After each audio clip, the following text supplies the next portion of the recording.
One day, a police officer sympathizes with a sweet homeless boy who is strangely familiar to him and shares his lunch with him. But then he finds out the child's mother and realizes who he is.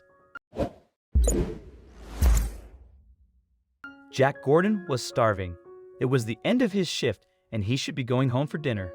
But instead, he decided to stop and pick up a burger at a drive-by diner. That decision was going to change everything. Jack wandered over to the takeout window and ordered a large Coke and 2 cheeseburgers with fries.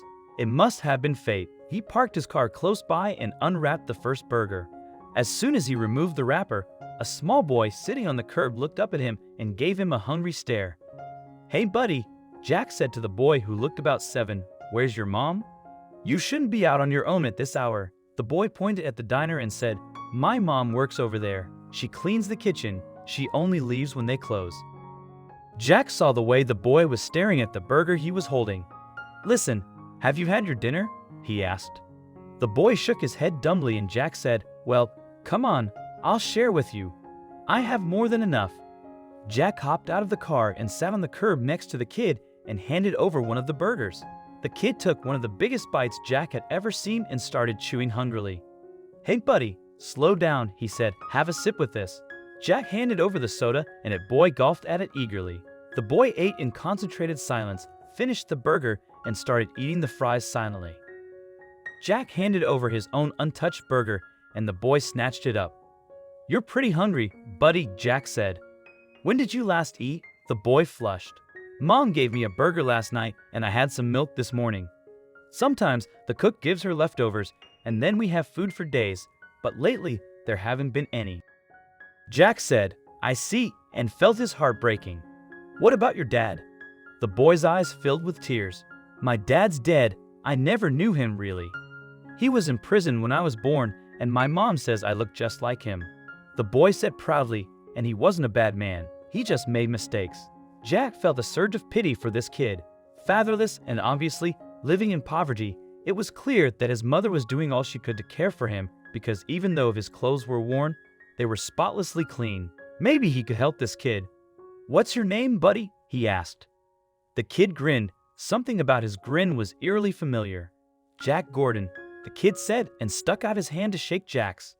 Also, if you've not done so already, please subscribe to our channel and click that notification bell to get inspired by these animal stories every day. Now, back to the story. "How'd you know?" asked Jack astounded. "No," as the kid confused. "How'd you know my name?" Jack asked. "It's my name, Jack Gordon," the kid said. "My mom said my dad named me after my uncle, who was the coolest guy." "What was your father's name?" asked Jack, emotion choking his voice. "Wesley Gordon." The kid said he died 6 years ago, but I have his photo. The kid took a carefully folded photo out of his pocket and showed it to Jack. Through the tears clouding his eyes, Jack saw the face of his brother with his arm around a sweet-faced woman. "Jack, I'm your uncle, you're my nephew." Jack started crying as he recognized his brother in the small astonished face looking up at his. "Let's go find your mom." Jack walked into the diner, hand in hand with little Jack, much to the distress of a tired-looking woman who was cleaning the floor. "Oh no," she gasped, staring at Jack's uniform. "Is he in trouble?" "No," Jack said gently, "not at all. I'm Jack Gordon. I'm Wesley's brother and I want to help you and Jack." Jack's mother was shocked. "You're Jack." "I'm Alice, Wesley's wife. Wesley talked about you so often. He adored you. He always said, 'My little brother's going far.' He was so proud of you and so sad you've fallen out." Jack shook his head. "When we started going down the wrong road, I guess I gave up on him and turned away. Now, I wished I hadn't.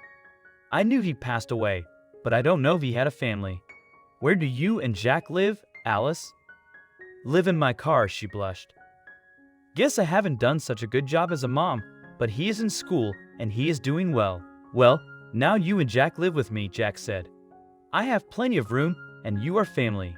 Please let me do for Jack what I should have done for Wesley." Alice and little Jack moved in with Jack and they quickly became a dedicated, close-knit family. With Jack's support, Alice went back to school and became an accountant and was finally able to support herself and her son. When little Jack, who was 6'2", graduated from the police academy at 22, Alice and Jack were there, and as little Jack saluted, Alice whispered, "Thank you, Jack, you've given my son a future." On her own, he would have ended up following in Wesley's footsteps. "You've made our son a good man, and we know Wesley would have been so grateful."